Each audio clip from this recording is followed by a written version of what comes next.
The quietest woman at the table sat through an entire dinner of insults, and then calmly pulled out her phone and revealed she owned the very company he was lying about acquiring. Dominique Laurent, Wharton grad, custom suit, $1 million handshake. For 2 hours straight, he held court at the dinner table, mocking her accent, pitying her husband, dismissing her career as administrative busywork. Her own family laughed along. Her own husband whispered, "Please don't make a scene." She smiled, stayed quiet, let him talk. Then he made one fatal mistake. He started bragging about his biggest deal, some mid-tier software company he was about to gut and flip for triple the valuation.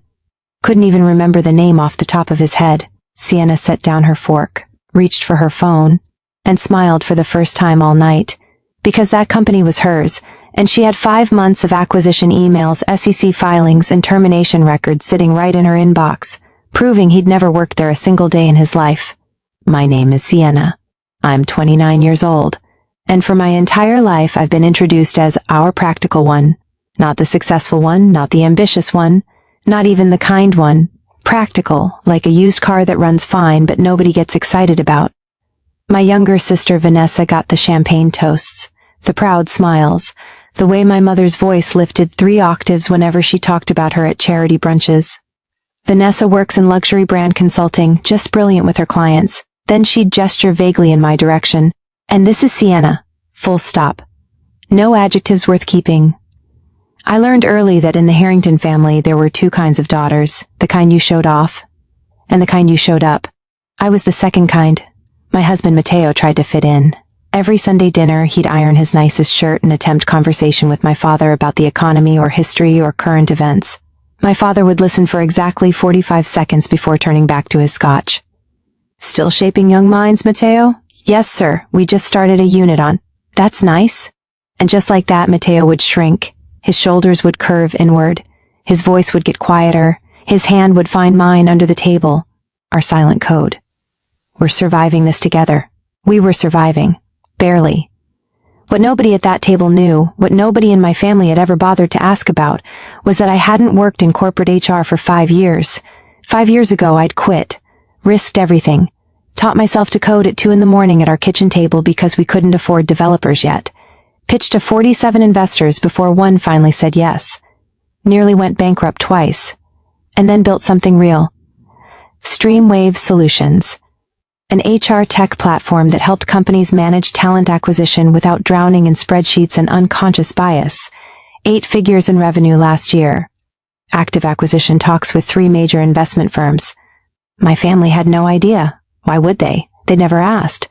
So when Vanessa called that Sunday afternoon, breathless with excitement about her new boyfriend, I only half listened.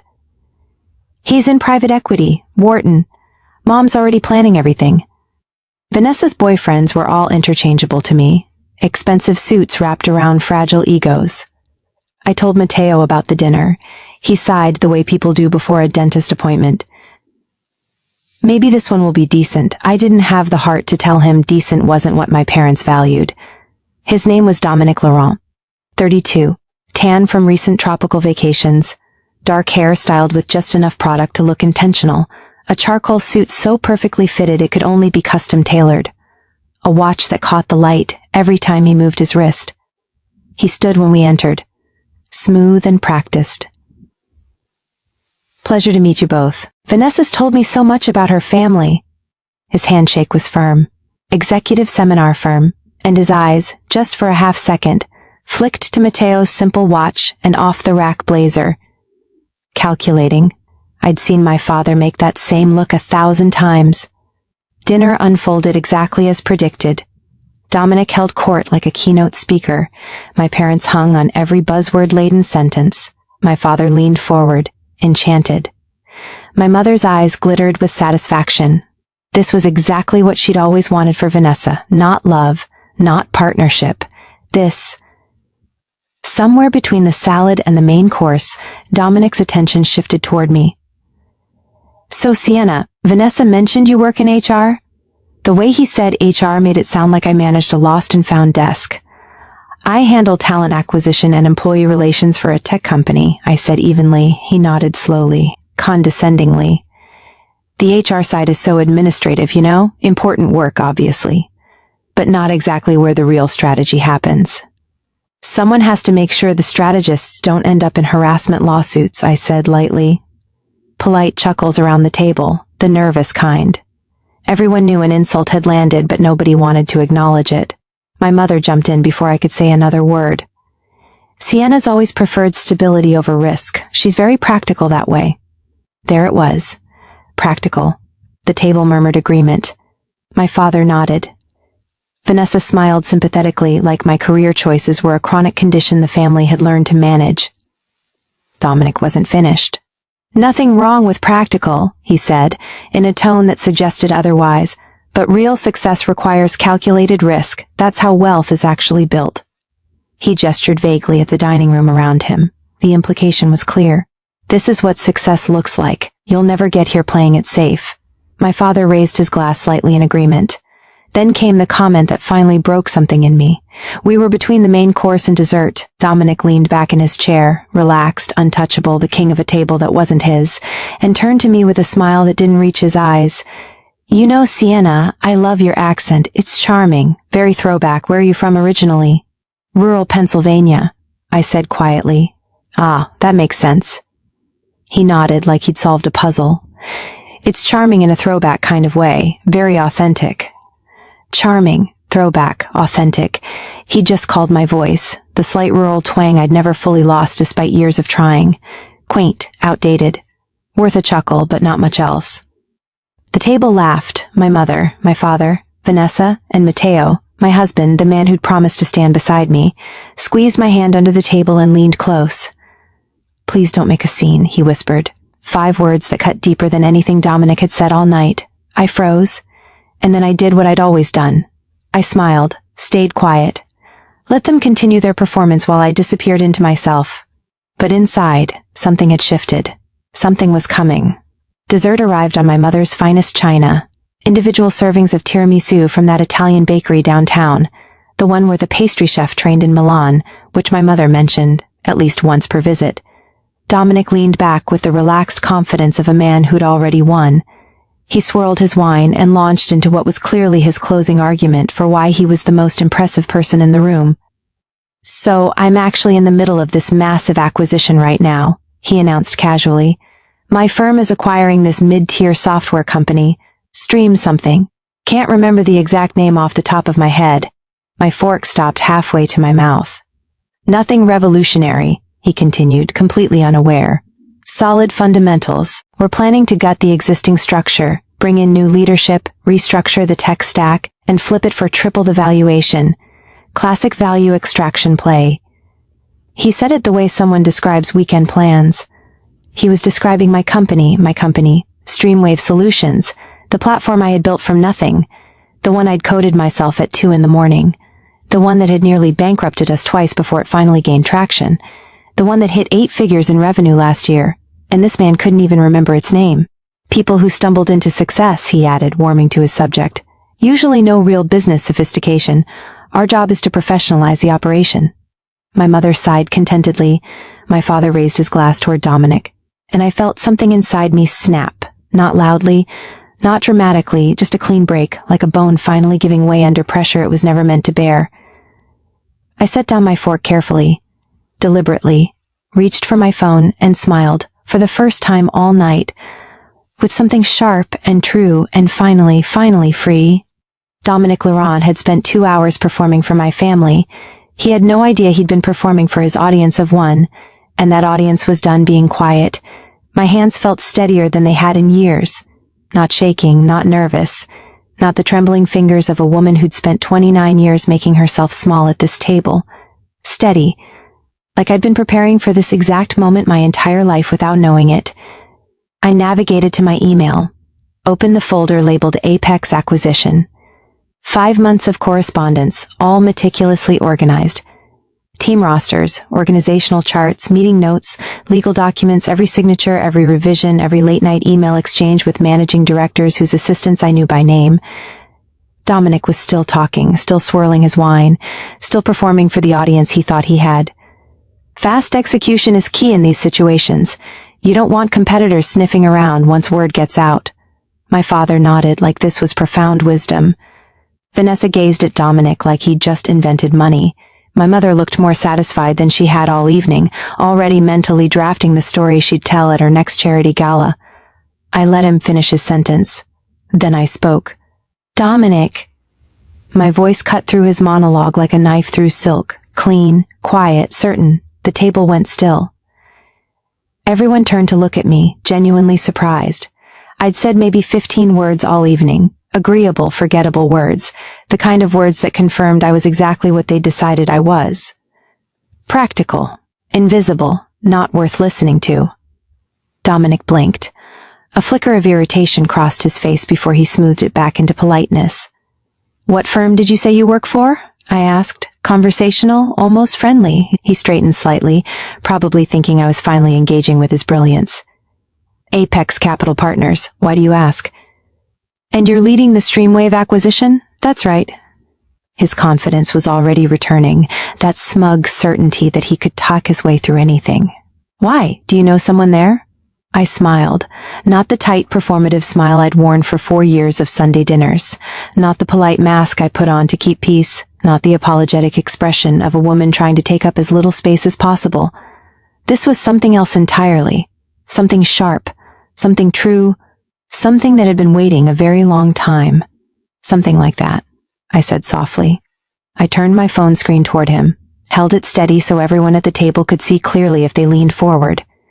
The email was open, pulled up to the official acquisition team roster. Apex Capital Partners letterhead at the top, a complete list of every person involved in the Streamwave deal, from managing directors down to junior analysts, every name, every title, every department. That's interesting, I continued, my voice still calm, still conversational, still carrying the same quiet tone I'd used all evening. Because I'm the founder and CEO of Streamwave Solutions. The air left the room, not dramatically, not all at once, just quietly, the way warmth leaves a space when someone opens a window in winter. Gradual, inevitable, impossible to stop once it starts. And according to these documents, which I have because I've been in active negotiations with Apex for 5 months, you're not on the acquisition team. Dominic's face went still. Actually, I said, scrolling deliberately, letting the silence build around us like rising water, you're not listed as employed by Apex Capital Partners at all. I pulled up another document. The company directory, complete and current, received just last week. In fact, I added, my voice still quiet, but carrying clearly in the absolute silence of the dining room. According to public SEC filings, which anyone can access if they know where to look, you were terminated from Apex 6 months ago. For ethics violations. Vanessa made a sound, small, wounded, somewhere between a gasp and a whimper, the kind of sound that escapes when something inside you breaks suddenly and completely and you have no warning and no time to prepare. My mother's wineglass trembled in her hand, the red liquid threatening the rim. My father's mouth opened, closed, opened again. The analytical mind that had sized up 1,000 people across 1,000 dinner tables was trying to process something it hadn't seen coming. He'd been completely, thoroughly fooled. And he knew it. So the $1 billion deal you've been bragging about, I continued, holding Dominic's gaze directly now, not looking away, not softening my voice, not apologizing for a single syllable. That's my company. The company I founded 5 years ago. The company I built from nothing. The company that's actually in acquisition talks with Apex, except you have zero connection to it. I paused. You've been lying about everything. The silence that followed was absolute. Even the classical music that had been playing softly in the background seemed to have stopped, though that might have just been my perception narrowing to this single point in time. This single moment I'd spent years unknowingly building toward. Dominic's jaw worked soundlessly. His hands gripped the edge of the table, knuckles white. He tried to recover. Of course he did. Men like Dominic always try to recover. There must be some kind of misunderstanding, he finally managed, his voice stripped of every ounce of smooth confidence that had carried him through 2 hours of performance. Corporate structures are complicated. Sometimes names don't appear on every document. These aren't just any documents, I interrupted, still seated, still calm, still holding every bit of power in the room that he'd assumed was his. These are official team rosters, legal filings, communication logs. Your name isn't missing by accident, Dominic. I held his gaze without blinking. It's missing because you were never part of this deal. His face went from pale to flushed in seconds, panic setting in. The carefully constructed facade crumbling in real time right here at my mother's perfectly set dinner table under the soft glow of candles she'd lit to impress him. I have more here, I said, navigating to another file. The SEC filing from 6 months ago. Apex Capital Partners filed this disclosure as required by law when they terminated a senior employee for cause. I turned the screen toward the table again. His full name, black and white, official letterhead. You were let go for falsifying client reports, I read clearly, and misrepresenting deal involvement to secure personal bonuses. The investigation found you'd been claiming credit for acquisitions you had no role in, inflating your performance metrics, and creating fictional client relationships. Vanessa pushed back from the table. Not dramatically, not with the explosive anger the moment deserved. Just quietly, with the mechanical movements of someone whose body is still functioning while their mind tries to catch up with a reality that has fundamentally shifted. You told me you were promoted, she said, staring at Dominic like he was a stranger wearing a familiar face. Last month, you said they made you a managing director. You showed me an email. Babe, I can explain. Don't. Her voice was quiet, devastatingly quiet. Don't call me that. He reached for her hand across the table. She pulled back like his touch burned.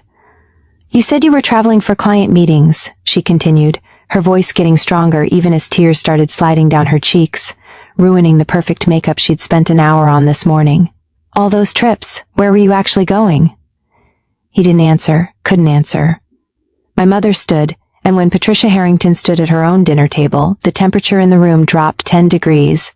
She didn't shout, she didn't cry, she didn't perform. She just looked at Dominic Laurent with the cold, absolute authority of a woman who had spent decades managing social disasters and protecting what mattered most to her. And in this moment, for the first time in a long time, what mattered most was her daughter. Both of them. Get out of my house. 3 words, delivered like a judge's sentence. Final. Uphill, he looked around the table desperately, searching for an ally. Someone to question my evidence, someone to give him the benefit of the doubt, someone to throw him even the smallest lifeline. He found nothing. My father stared into his scotch like it contained answers to questions he should have asked hours ago. Vanessa had turned away completely, her shoulders shaking with silent sobs. My mother's face was carved from ice, and Matteo, my husband who'd whispered, "Please don't make a scene," looked at Dominic with something I'd never seen on his face before, disgust. "Get out," my mother repeated, "and don't contact my daughter again, any of my daughters." Dominic stood, his movements jerky, uncoordinated. Nothing like the smooth confidence he'd displayed all evening. "This is a misunderstanding," he muttered, more to himself than anyone else. "I'll send the real documents, you'll see." Floor alone, his footsteps echoing through the suddenly too quiet house. The door opened, closed, the sound echoed through the dining room like a period at the end of a very long, very painful sentence, and then he was gone. In the silence that followed, I could hear everything with strange clarity, the ticking of my mother's antique hallway clock, the soft sound of Vanessa crying, my father's heavy breathing, the blood rushing in my own ears. And then Matteo's hand found mine under the table, not the warning squeeze from earlier, not "please don't make a scene." Something completely different. Something that felt like he was finally, truly seeing the woman he'd married. My mother lowered herself slowly back into her chair, her hands folded on the table in front of her, gripping each other tightly. My father set down his scotch with a heavy thunk, and then, in a voice I had never once heard from Patricia Harrington in 29 years. Small, uncertain, stripped of every performance, she asked the question that changed everything. "Why didn't you tell us?" I looked at her directly, for maybe the first time in years, without immediately looking away, without making myself smaller, without apologizing, just by existing in her presence. "About your company," she continued, her voice shaking. "About any of this, about who you really are." The question hung in the air between us, loaded with years of assumptions, dismissals, casual cruelties disguised as family dinners. I could have said so many things. I could have listed every Sunday, every introduction, every time I was gestured at vaguely while Vanessa was celebrated, every time Mateo shrunk a little more in his ironed shirt, every time I filed another hurt into the folder, marked evidence of everything wrong with this family. Quietly and with complete honesty, you never asked. The truth of it settled over the table like ash after a fire, soft, gray, impossible to brush away. They'd never asked, not because they didn't care, but because they'd never imagined there was anything worth asking about. They'd decided who I was before I had the chance to become her. Practical, boring, settled, small. Except I wasn't any of those things. I never had been. They'd just been measuring me with the wrong ruler. The silence was different now. Not the silence of a table pretending everything was fine, not the silence of a family performing contentment for a guest who didn't deserve them. This was the silence of people finally telling the truth. And truth, I was learning, was the only foundation anything real could be built on. I didn't sleep. Not really. Mateo and I drove home from my parents' house in the kind of silence that has weight to it, the kind you can feel pressing against your chest from the inside. He reached for my hand across the center console somewhere on the highway, his fingers finding mine in the dark. I pulled away, not angry, just empty. Too hollowed out to fill anyone else's need for reassurance when I had nothing left for myself. When we got home, I went straight to bed. Mateo stayed in the living room. I could see the glow of his laptop under the bedroom door for a long time. Heard him making tea he probably wouldn't drink. Moving quietly through our small apartment like a man trying not to disturb something fragile. I stared at the ceiling and tried to feel something clean. Victory, maybe. Or relief. Or the particular satisfaction of a moment finally arrived after years of waiting. But what I actually felt was complicated and exhausting and too tangled to name. So I just lay there in the dark until somewhere around 2 a.m. my body finally gave up and pulled me under. My phone started buzzing at 7. I jolted awake disoriented, grabbing it off the nightstand before I was fully conscious. 17 missed calls. I blinked at the screen trying to understand why my phone looked like someone had died. 3 calls from my mother, 5 from Vanessa, 2 from my father, which was unusual because my father communicated primarily through meaningful silences and occasional grunts of acknowledgement. 4 from numbers I didn't recognize, and 3 from Marcus, my business partner. The man who had been beside me through every funding rejection, every near bankruptcy, every 3 a.m. coding session when we weren't sure the platform would survive the week. Marcus never called before 9. Marcus never called 3 times in a row. My stomach dropped. I opened the family group chat. 64 new messages since midnight. My mother's friends asking if everything was all right. Distant cousins I hadn't spoken to in years suddenly deeply concerned about my well-being. Even my father's golf buddy had weighed in with a cryptic message that read simply, "Saw the news. Call if you need anything." What news? I scrolled back frantically looking for the source and found a message from Vanessa posted at 11:43 the previous night. "I'm so sorry, Emma posted about dinner. It's everywhere. My hands went cold. Emma Chen." Vanessa's friend. I'd seen her briefly during dessert, remembered her poking her head into the dining room to say hello to my mother. She'd smiled, waved, disappeared back into the hallway. Except she hadn't disappeared. She'd witnessed everything. And she'd posted about it. I opened my personal social media, something I checked maybe twice a month, and watched notifications load in real time. Dozens of tags, then hundreds. The number climbing while I stared at it like I was watching a flood. Emma's original post appeared near the top of my feed. She'd written it at 11:30 the previous night, still breathless from what she'd witnessed, and it had the raw, unedited energy of someone who couldn't get the words out fast enough. Just witnessed the most insane family dinner of my life. The quietest woman at the table, literally said maybe 5 words all night. Absolutely destroyed her sister's rich boyfriend by casually revealing she's secretly a millionaire CEO and he's been lying about everything. The silence that followed. I cannot. The man went from bragging about acquiring her company, that he didn't know was hers, to getting kicked out of the house in under 5 minutes. This woman is my new hero. The post had been shared 4,000 times. 4,000, it had hundreds of comments. Strangers I had never met discussing me like I was a character in a television show they'd been binge-watching for years and had finally reached the season finale. This is the energy I need. The quiet ones are always the most dangerous.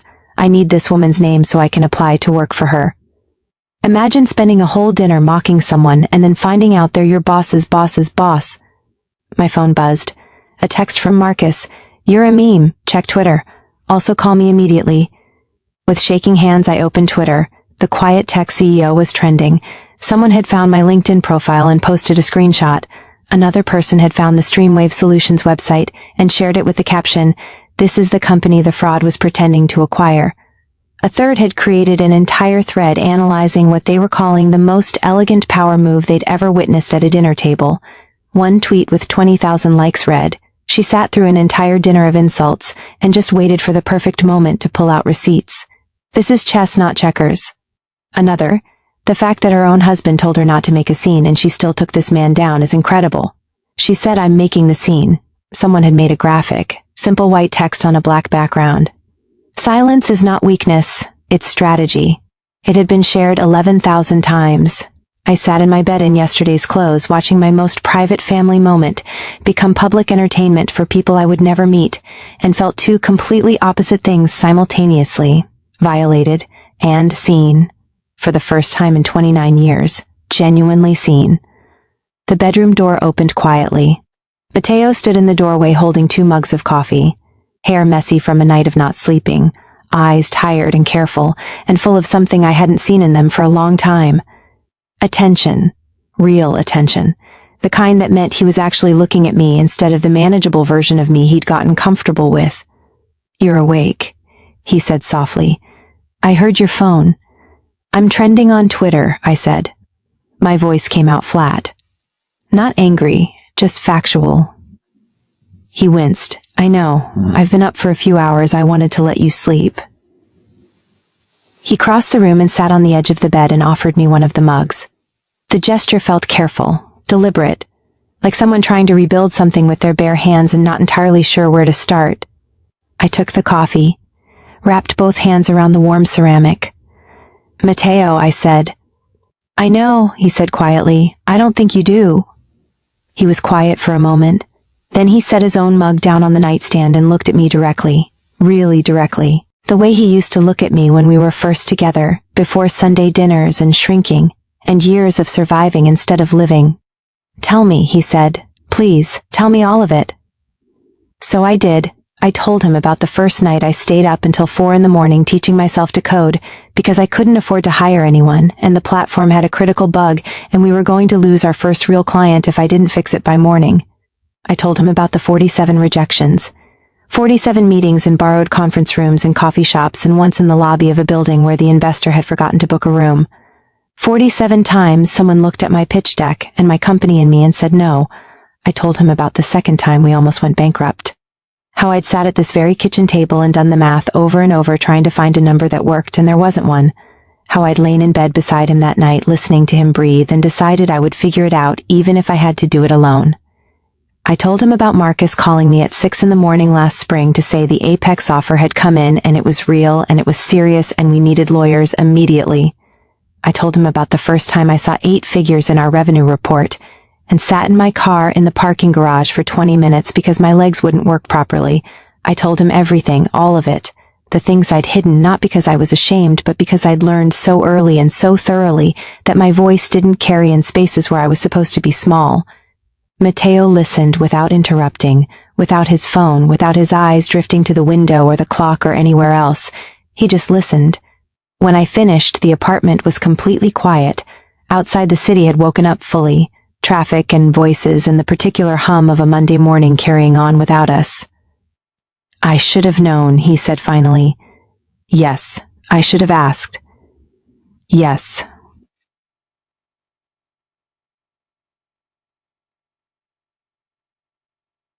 "To everything you'd built, everything you are, and I told you to be quiet." He rubbed his face with both hands. "I've been so focused on surviving your family that I forgot to actually see you. What you needed, what you deserved." He looked up at me. "I'm sorry, Sienna. I am so profoundly sorry."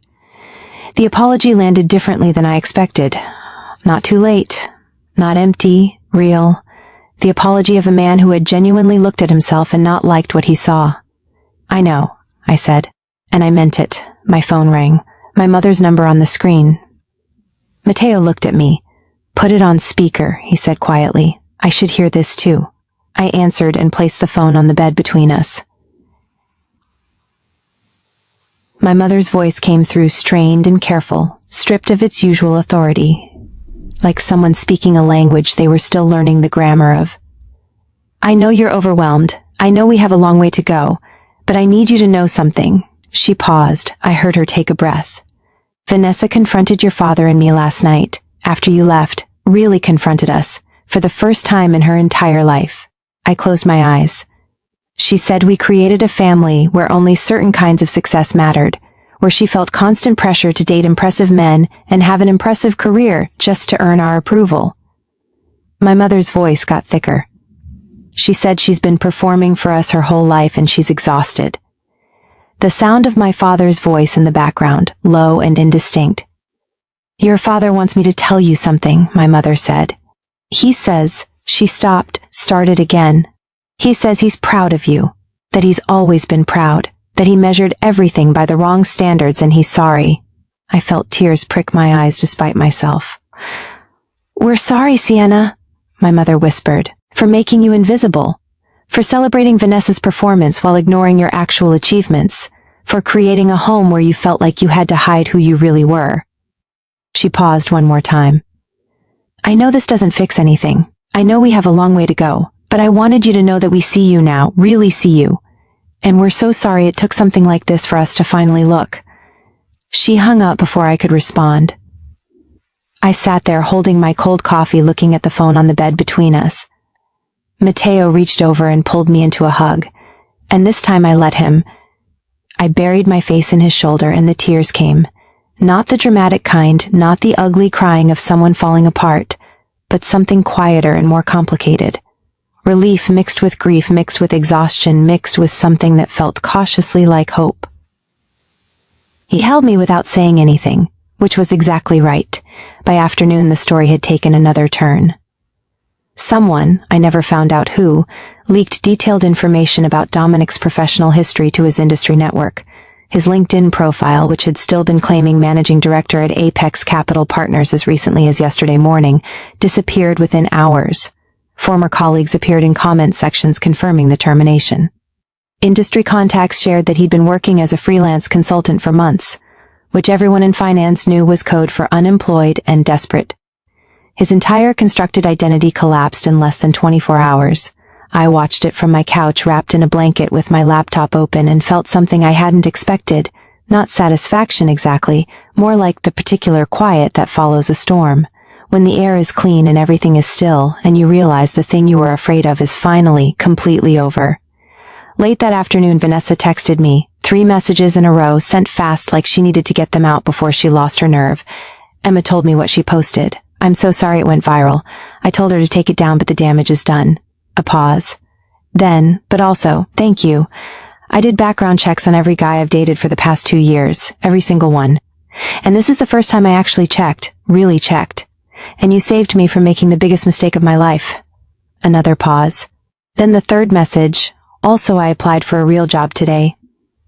Junior marketing coordinator at an actual company. No more fake consulting. No more pretending to be something I'm not. No more dating guys to impress mom and dad." I read the messages 3 times. Then I typed back, "I'm proud of you. Call me later." She called at 9 that night. We talked for 2 hours. About things we'd never discussed in 27 years of being sisters. The pressure of being the favorite. The loneliness of performing constantly. The exhausting work of being someone else's trophy. "You were always braver than me," she said near the end of the call. "I needed their approval too," I admitted. "I just stopped waiting for it." The line was quiet for a moment. "How did you do that?" she asked. "How do you stop needing something you've needed your whole life?" I thought about it, honestly. "You just get tired," I said finally. "You get tired of being small, and one day the exhaustion is bigger than the fear." She was quiet again. I think I'm getting there, she said softly. I know, I said. I can hear it. That night, Mateo and I sat at our kitchen table and had the most honest conversation of our 4-year marriage. Not fighting, not defending, not performing, just talking. About what he'd let happen at those Sunday dinners, about what I'd hidden and why, about the distance that had grown between us so gradually neither of us had noticed until it was wide enough to get lost in. I need you to see me, I told him. Not manage me, not protect everyone else from me. See me. I know, he said. I'm going to do better. I want to do better. I know you do, I said. That's why I'm still here. He reached across the table and took both my hands. We stayed like that for a long time in the quiet of our apartment, while the city hummed outside and the life we were rebuilding slowly, carefully, began to take shape around us. 3 months later, I stood in my corner office at Streamwave Solutions, newly renovated, twice the size, windows overlooking the city that had woken up and seen me all at once overnight. Snow was falling lightly, dusting the skyline in white. I looked at my reflection faint in the glass and tried to find the woman who had sat invisible at a dinner table while a stranger mocked her voice. She was still there, but she was standing differently now. Taller, more solid, less like someone apologizing for existing, and more like someone who had finally decided that she didn't owe anyone her silence. My assistant knocked gently. Your sister's here for lunch. Vanessa appeared a moment later, pink-cheeked from the cold, hair shorter, makeup minimal, dressed in actual business casual instead of designer armor. She looked like herself, maybe for the first time. Hey, she said, crossing the office to hug me. Sorry I'm late, the subway was a nightmare. You took the subway? She laughed. Real job, real salary, real life. It's humbling. We sat by the window with sandwiches from the cafe downstairs and talked about her new job. Her actual job, the one she'd stumbled through and failed at occasionally and was slowly, genuinely getting better at. My boss gave me real feedback last week, she said, still seeming amazed by this. Not just praise. Actual constructive feedback about what I need to improve. And I went home and practiced, watched tutorials, asked for extra training. She shook her head. I actually care about getting better. That's new. That's everything, I said. She smiled, sad around the edges, but real underneath. I spent so long performing for Mom and Dad that I forgot what it felt like to just be, she said quietly. To fail without an audience judging whether I'm impressive enough. I reached across the table and squeezed her hand. Welcome to just being, I said. It's terrifying. I highly recommend it. Sunday dinners became something different. Smaller, quieter, more honest. My mother stopped color coordinating the napkins. My father started actually cooking, badly and enthusiastically and with the kind of effort that mattered more than the result. The crystal glasses stayed in the cabinet. The important guest pearls stayed in their box. One Sunday in January, my father asked me to step outside with him after dinner. We stood on the back patio in the cold, the landscaping lights casting everything in soft amber. I measured your worth by standards I didn't even believe in, he said, staring out at the yard. I built my whole life around appearances, and then I forced those metrics onto my daughters without ever asking what you actually wanted. His voice was rough. You built something meaningful, Sienna. You took risks I was too afraid to take. You succeeded by actually helping people. He stopped, swallowed hard. I'm proud of you, he said. So incredibly proud. I should have said that years ago. I felt tears prick my eyes and didn't try to stop them. I needed to hear that, I said quietly. For so long I needed to hear that. He nodded, his own eyes wet. I know, he said, and I'm sorry I made you wait. We stood there in the cold while the evening darkened around us, and for the first time in my entire life I felt truly seen by my father. Not as the practical daughter, not as the disappointment, not as the one who'd settled, just as his daughter, just as me. That night driving home, Mateo reached for my hand and I let him take it. Your family's actually trying, he said quietly. Yeah, I agreed. So are we. I laced my fingers through his. Outside, the city lights blurred past the windows and the snow kept falling, and somewhere behind us, a family was learning for the first time in years how to be real with each other. And ahead of us, In the quiet apartment we were slowly learning to fill with honesty instead of silence. A marriage was doing the same. I thought about something my mother had written at the bottom of her letter, the one I still kept in my nightstand drawer, the one I'd read so many times the paper had gone soft at the folds. I spent your whole life teaching you that a lady knows when to speak and when to stay quiet. I was wrong. A strong woman knows when her voice matters, and then she uses it, regardless of who's uncomfortable.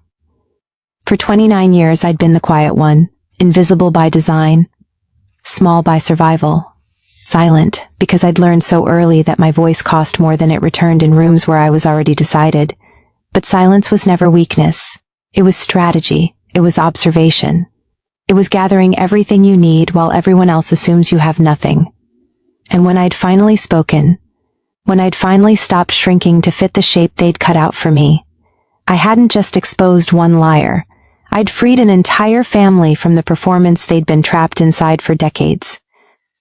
My parents were learning to be real instead of impressive. My sister was discovering who she was beneath the gilded armor. My husband was learning to see me instead of the idea of me he'd married. And I was learning the thing I should have known all along. That my voice had always mattered. I'd just been waiting for the moment it would matter most.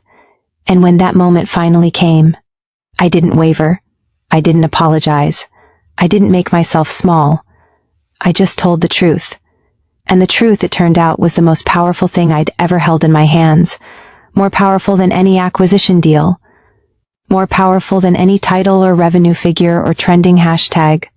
More powerful than 29 years of being told I wasn't quite enough. The quiet ones aren't weak. We're not invisible because we lack substance. We're not silent because we have nothing to say. We're just waiting, patient, observant, still. Waiting for the moment when our words will land exactly where they need to, and when that moment comes, we don't miss,